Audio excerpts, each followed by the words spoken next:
రాజమౌళి లాంటి రాజమౌళి లాంటి డైరెక్టర్లు చేసే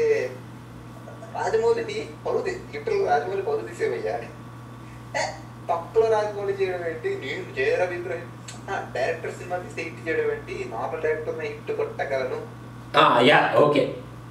ఓకే ఓకే అర్థమైంది ఓకే రెడీ అరే రే వంశీ లాస్ట్ లో 2 స్టాంపులు చూసావా ఒకటి అసలు అరే ఒక్కసారి ప్రొడ్యూసర్ డైరెక్టర్ మీద ఫ్రీజ్ చేయండి స్క్రీన్ ఒకసారి ఫ్రీజ్ చేయండి అసలు బండ్ల గణేష్ జయ రవీంద్ర రా అసలు వాట్ ఏ కాంబినేషన్ రా అసలు బండ్ల గణేష్ ఆయన పేరు చెప్తేనే సినిమా హిట్ రా తెలుగులో తీసే రొటీన్ సినిమాలే కాకుండా హిందీలోంచి అప్పు తెచ్చుకొని మరి సినిమా తీద్దాం అన్న థాట్ వచ్చింది చూడరా అయినా నేను పెద్ద డైరెక్టర్లతోనే కాదు రాజమౌళి ఎలాంటి డైరెక్టర్లతో కాదు కొత్త డైరెక్టర్ తో కూడా హిట్ కొట్టగలను అని ప్రూవ్ చేయడానికి జయ రవీంద్రకు ఛాన్స్ ఇచ్చాడు రా అంటే జయ రవీంద్ర ఆల్రెడీ 2 అద్భుతమైన సినిమాలు తీసాడు అనుకోండి అది వేరే విషయం కానీ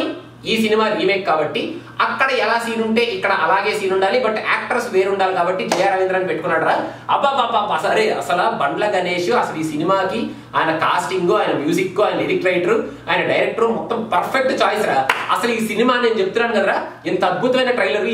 ఈ మధ్యకాలంలో అసలు నేను చూడలేదురా అసలు ఈ ట్రైలర్ చూసి రేపు పొద్దున సినిమా రిలీజ్ అయిన తర్వాత థియేటర్ లో అసలు పెద్ద హీరో కొట్టుకున్నట్టు జనాలు కొట్టుకోపోతే నన్ను అడుగురా ఆషికి 2 హిందీలో కదరా తెలుగులో బంపర్ హిట్ అయ్యి ఆషికి 3 ఫస్ట్ తెలుగులో తీస్తారు హిందీలో తీస్తారని నీకు తెలియట్లేదు అసలు సూపర్ అసలు ఈ ట్రైలర్ అసలు అంత అద్భుతమైన ట్రైలర్ ఇది అబ్బాబా అసలు I'm feeling very excited and proud to present this trailer అసలు ఈ ట్రైలర్ రివ్యూ ఇవ్వాలన్నా అసలు చాలా హ్యాపీగా ఉంది నా జన్మ ధన్యం అయిపోయి ఫీల్ అవుతున్నాను నేను ఇక్కడ